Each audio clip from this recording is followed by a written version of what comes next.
Try to be the first to touch the sky. And don't let somebody tell you you can't do it. And if they say that, prove to them it's a lie. You know, because it's like if you fail at first, just keep on trying. Because you're not a failure in God's eyes. So just stand back and let the magic happen. Because you're never going to know if you don't try. Hi again, everyone. It is 5 o'clock here in New York. I'm Alicia Menendez in for Nicole Wallace. Dolly Parton was one of a kind, a force to be reckoned with. The legendary country music star sadly died today at the age of 80.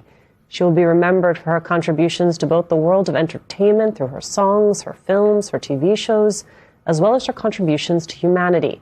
Dolly Parton's death was announced by her nephew in a video posted on social media. Take a listen to him speaking about his aunt's legacy. By her example, we believed that anything was possible. She never saw a door she couldn't open, and the doors she opened made and changed history. My family and I have shared a lifetime of beautiful memories with Dolly, but so have you. She has always been on your television, your record player, your CD, and on your phone playlist, becoming an extended part of your family, whether you liked it or not. Our family and the team she has entrusted with her legacy will work diligently to ensure her spirit will live with us forever. Dolly was a farmer, just like her daddy. He farmed the soil, she farmed songs and happiness. Parton never strayed from who she was, and it was her authenticity that was so magnetic. An accomplished singer and songwriter, she was inducted into both the Country Music and Rock and Roll Hall of Fames. And she gave generously to causes she cared about. When speaking about the thoughts behind her donations, she put it very simply, I just give from the heart. Dolly Parton held the remarkable position in a time of such division of someone so universally beloved. This 2019 headline from the New York Times encapsulates her mass appeal. It reads, is there anything we can all agree on? Yes, Dolly Parton. And that is where we begin this hour with filmmaker Ken Burns, who interviewed Dolly Parton and explored her career in his country music series. Ken, thank you so much for being with us today. You interviewed Dolly for your country music documentary. Talk to us about who she was. Well, you said it. She's authentic. She's impressive. She's smart. She's generous. She's formidable. She's tough. She knocked my socks off. I remember when I was working on my first film about the Brooklyn Bridge in 1977 or 78, I walked out into City Hall Park to go get some lunch and heard this unbelievable song blaring from the steps of City Hall. And I pulled somebody aside and I said, who is this? I'd never done that before. And it was her singing live, getting the keys to the city.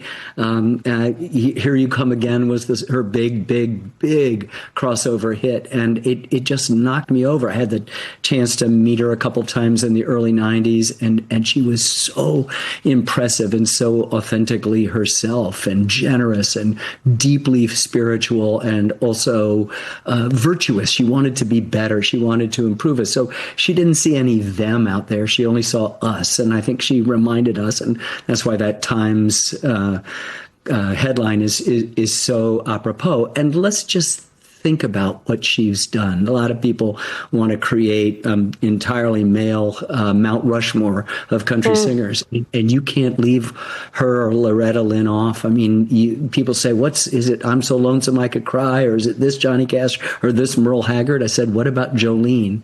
Might be the greatest country hit of all times. And of course, we all know her for the way she touched us with I Will Always Love You. We have the great success of Whitney Houston's unbelievable Raise the Hair on the Back of Your Neck version. But when you understand that this was Dolly's declaration of independence as a singer, as an artist, as a woman from Porter Wagoner, you begin to understand the depth of her complexity and her great contribution. Wynton Marsalis, the great jazz composer and violinist, told me once, she never sang a wrong note.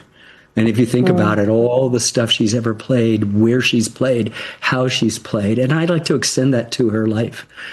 She didn't, sound a wrong note in that either. She was generous and so capacious that I think that, besides the sadness that we all feel today for something missing, we have the legacy of her work, which will live on, and we have the memory of the challenge that she gave to all of us to be our best selves. And that's what's so remarkable about her. You referenced I Will Always Love You. We actually have a clip from your series. This is Dolly talking about writing that iconic song. He was going to sue me. He was going to do this. He was going to do that. And so I went home. I thought, he's not going to listen to me because I've said it over and over. And so I thought, do what you do best. Just write a song. So I wrote the song, took it back in the next day, and I said, Porter, sit down. I got something I have to sing to you. So I sang it, and he was sitting at his desk, and he was crying. He said, that's the best thing you ever wrote. Okay, you can go, but only if I can produce that record. And he did, and the rest is history. Released a few months after she left, it would go on to become Dolly Parton's best-selling song. If I should stay, I would only be in your way, so I'll go, but I know I'll think of you each step of the way.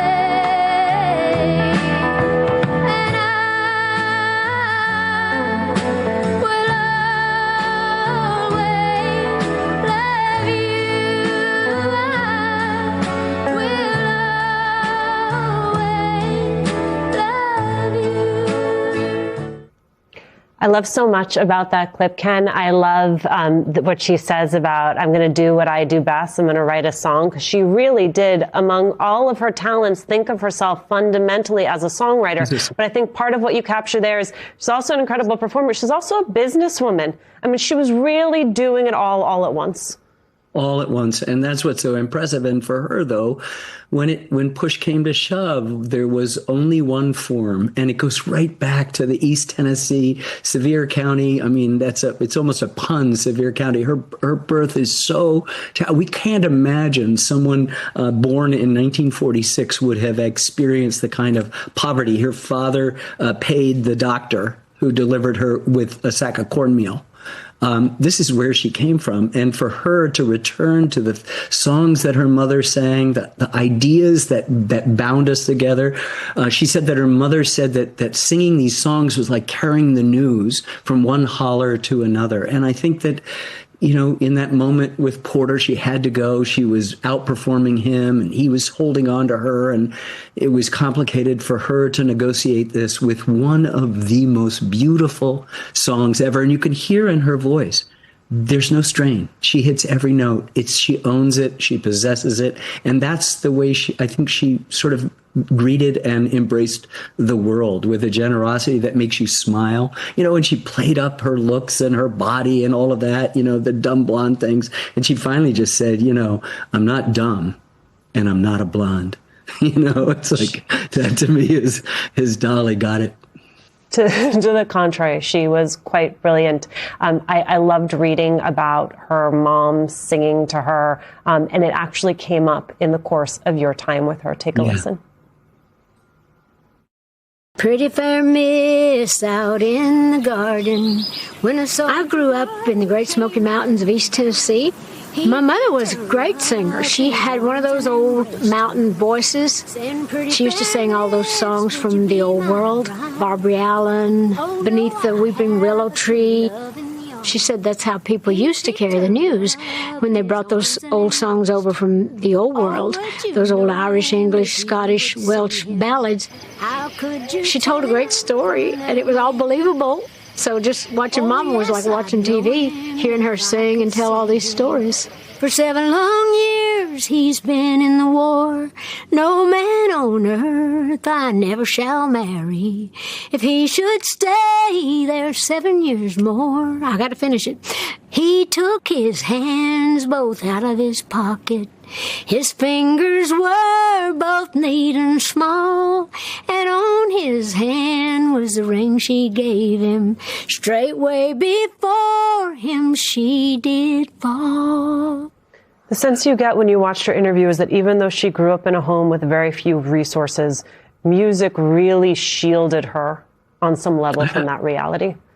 I don't think she ever thought of herself as impoverished. I think we can look back on it and say, but there was so much love in that family. There was so much sense of this is what we have. This is what we'll make do with. And I think that so many of us sort of are acquisitive for the next moment, for the next thing, the next level, that much more of whatever it might be, money or fame or whatever. And to her, she came from a place where this is it. When she says TV, she'd never seen a TV. She's the one who first bought a TV for her family once she'd made it and gone to Nashville. They didn't have it. She remembered that they'd wet the ground and put the wires from the car so that they could hear out of the car radio the music that might come from the Grand Ole Opry or from Bristol, Tennessee, or some other place where you could hear country music or that folk music of the period that she was so steeped in, and then was able to conquer us all in every form. I mean, you pointed that out. Rock and Roll Hall of Fame, too.